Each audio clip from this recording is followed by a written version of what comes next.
Hey, what's going on, you guys? It's been a long time, hasn't it?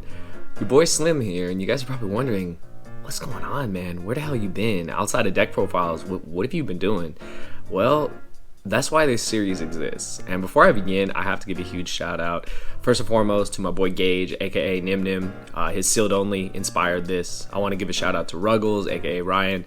His returning to Yu-Gi-Oh inspired this. And of course, to my boy Pack, one of the best up-and-comers I've ever seen, one of the craziest players I've seen to come up in the last 10 plus years. He's insane. For his Ballin' on a Budget series, shout out to you three. You guys really are the inspiration for this series, and you guys are probably wondering, what is this?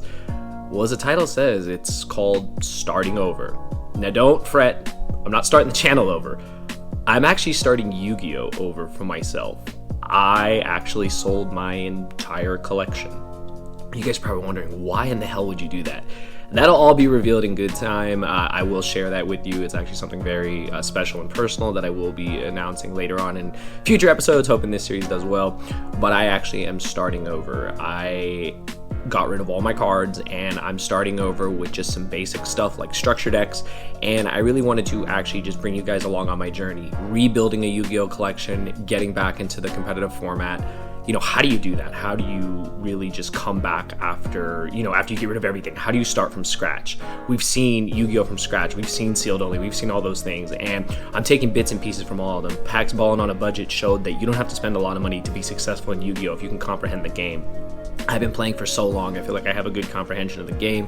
I do keep up with the meta. I actually recently played in the YCS 3v3, so I'm actually pretty up to date. I'll also be playing in the 250th, and I'm pretty up to date with everything. Now, as far as acquiring decks for events, I do have sponsors. I'm not going to sit here and say that I don't.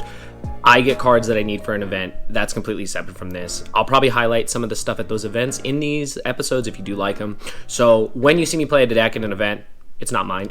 I'm borrowing it. Some of the cards may be mine, but honestly, I got rid of pretty much everything. I did keep Mech Knights though, and I did keep Alistair cards. Like, don't worry about that. I mean, I'll be honest, I don't know when we're going to see those on the channel again, but I did keep those cards. Unfortunately, those are just not meta decks, so I can't really include those, but staples and stuff, all of it's gone. My talents, my droplets, you name it, all of it's gone, and I'm starting over, and I want to take you guys on the journey. For anyone that's coming back to Yu-Gi-Oh, for anyone that's wondering, how do I get into this game while staying on a budget and still being competitive?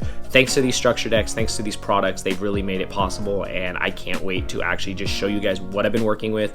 I thought, instead of just doing this and just slowly coming back to the game, I want to share it with you. I don't have a lot of time to upload. I'm very busy. I work a full-time job. I have a lot of other commitments outside of Yu-Gi-Oh, but I wanted to actually take the time and maybe upload an episode a week or so and show you guys, what it's like to come back into the game, and hopefully you guys enjoyed. But again, shout out to Pat, Gage, and Ruggles. You guys are really just the goats, and I appreciate, you inspiring the series, and hopefully you guys will enjoy this series and enjoy going on this ride with me.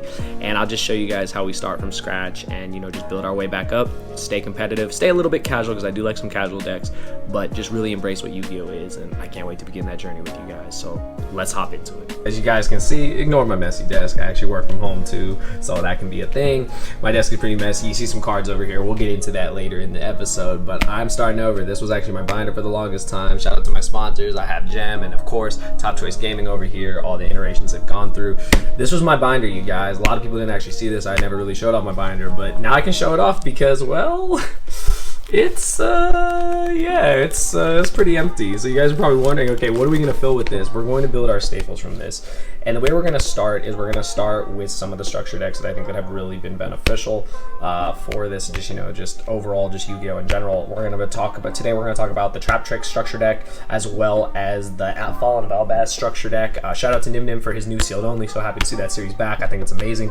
The fact that he picked this deck is actually crazy. I actually did keep one of them sealed so that I can show you guys just like the difference, like what we're going to take out of here, what is going to build our collection. And the main thing I'm focusing on is staple cards, cards that are good in the format, cards that will be good now, later, like forever in Yu-Gi-Oh, and that's really what I want to focus on. So we're really going to dive into that, and hopefully you guys enjoy it. And we're going to try to just fill this binder with as many things as we can and just really rebuild our collection, get back into Yu-Gi-Oh. It'll be something special. So I'll hop into it and I'll start showing you guys where I would start if I was basically starting from scratch, where you should also begin. And also shout out to Dark Worlds, because Dark Worlds is also another amazing structure deck we'll touch upon later on today, and just some of the few cards you can take out of that if you're not really trying to play Dark Worlds. But we'll hop into it. Now you guys are probably wondering, where would I start? I would start with the Trap Trick structure deck. As you guys can see, I did pick up 3 of them.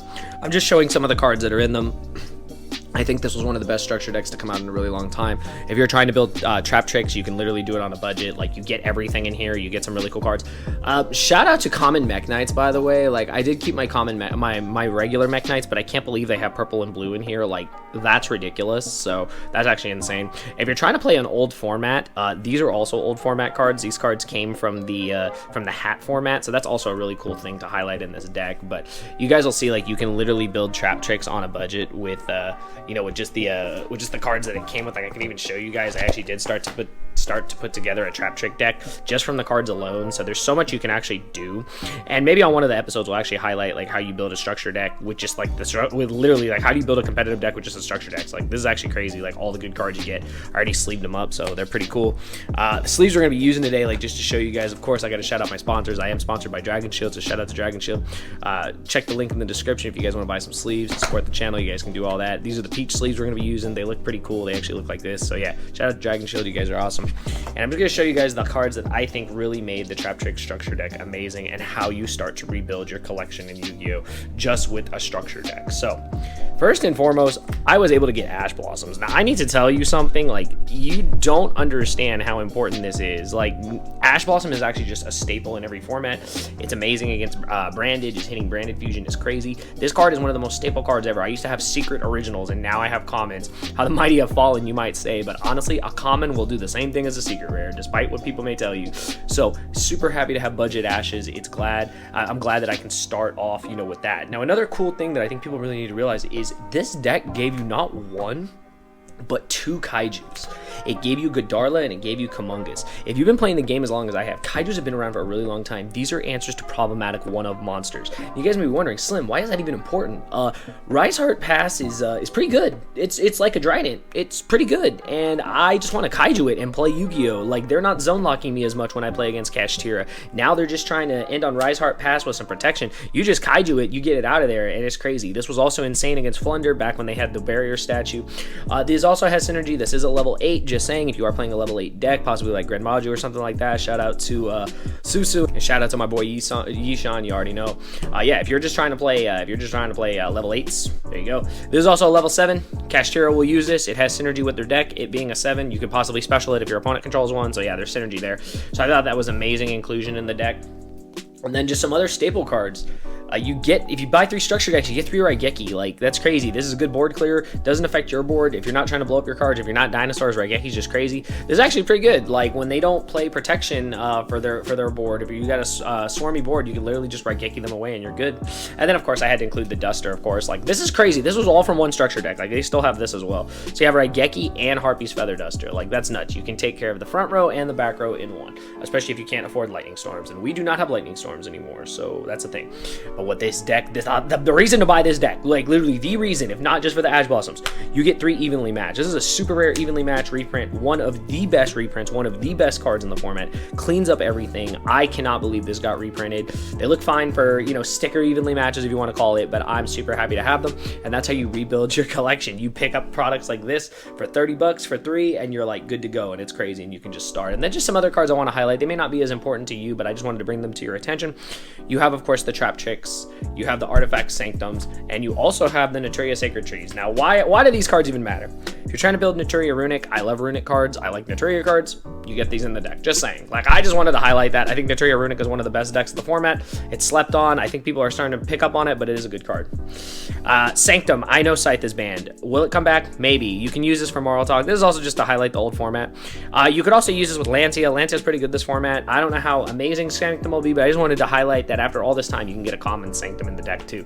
And last but not least, of course, what would a Trap Trick deck be without Trap Trick itself? This card just fetches all your normal trap cards. Like, that's actually crazy. So that's a huge highlight, especially when focusing on this deck itself. So the next thing I really wanted to highlight for you guys is just how good this Albaz structure deck is, especially if you're just returning to the game. Again, shout out to my boy Nim Nim.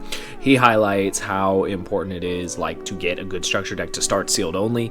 While we're not doing sealed only, we might do a variant of that one day. I'm just going to show you guys like the main key cards to take away from this deck. deck. I'm not going to open it just because you guys have seen it a million times. Like, I already opened one and I'm going to open the other two off camera, but just to highlight to you guys the best cards you can get from this deck. Like, this is actually crazy what you can get in these structure decks. Literally between the Trap Trick structure deck and the Albaz structure deck, you can get back into Yu-Gi-Oh and have a really good onslaught of competitive cards.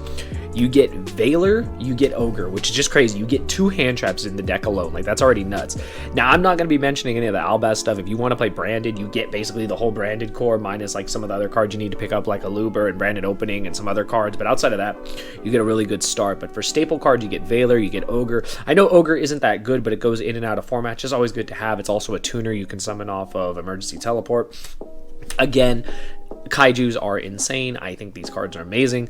You get the Light in the Dark. Now, if you guys are keeping track, we now have 4 Kaijus to our name. That's actually crazy just from structure decks alone. The Dark one is also really good with Allure. If you're playing Dark Worlds, this is a really cool card. Also level 7 for synergy with level 7 strategy, so just really like that card.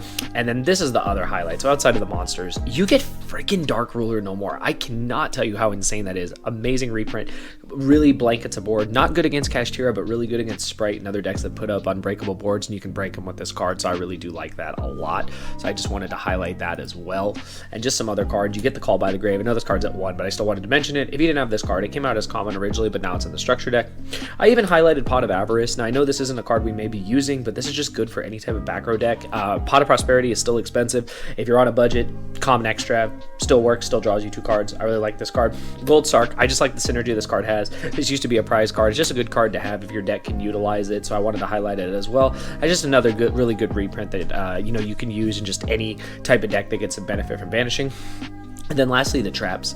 D-Barrier, insane reprint. Needed D-Barriers. I got rid of my original secrets, and now with 3 of these decks, I have 3 of these. They're just really good against Albaz, any type of fusion deck. You can just call this, call XYZs, call whatever, and just stun them for a turn, and that's enough to win. Floodgates, you can get it. There can be only 1. If your deck can play it, you play it. We've got the Waking the Dragon, and lastly, the Warning Point. Now, these 2 cards may not be that good, but these are just cards I wanted to talk about because I think Waking the Dragon is really cool.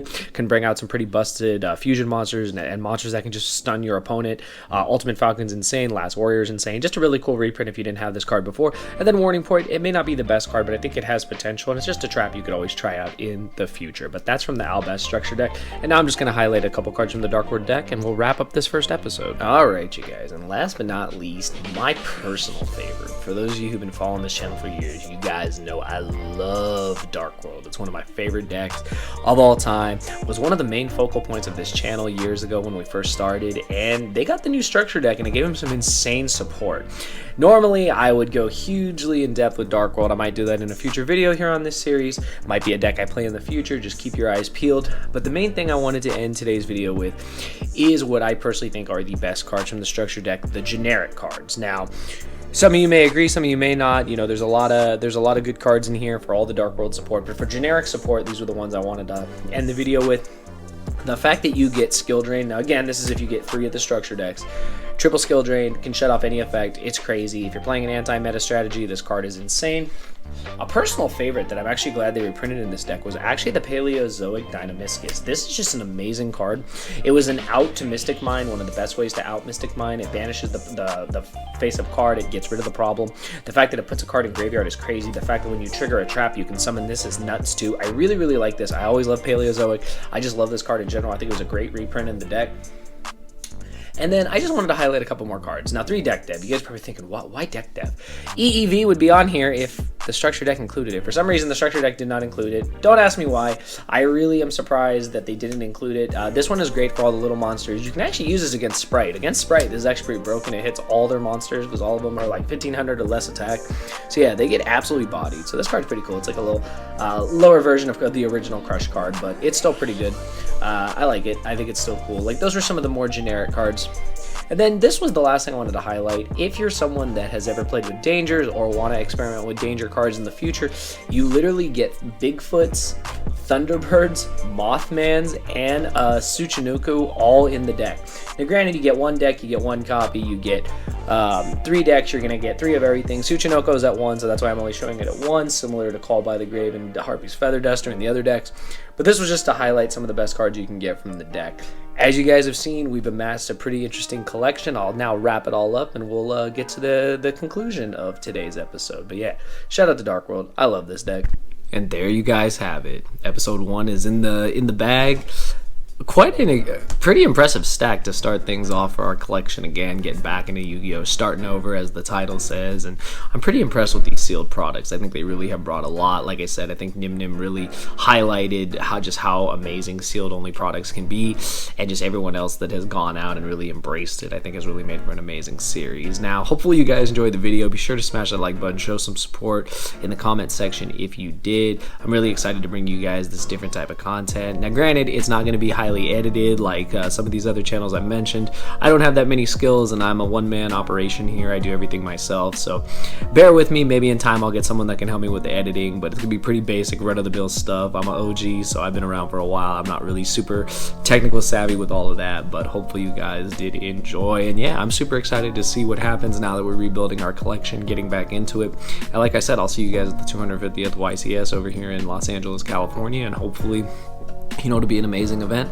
Not gonna reveal what I'm playing, but you guys will just see it when I see you guys at the event. But yeah, I hope you all enjoyed, and like I always say, with every new journey you have to take that first step, and I think we did more than that today. I'll see you guys in the next episode. Take care.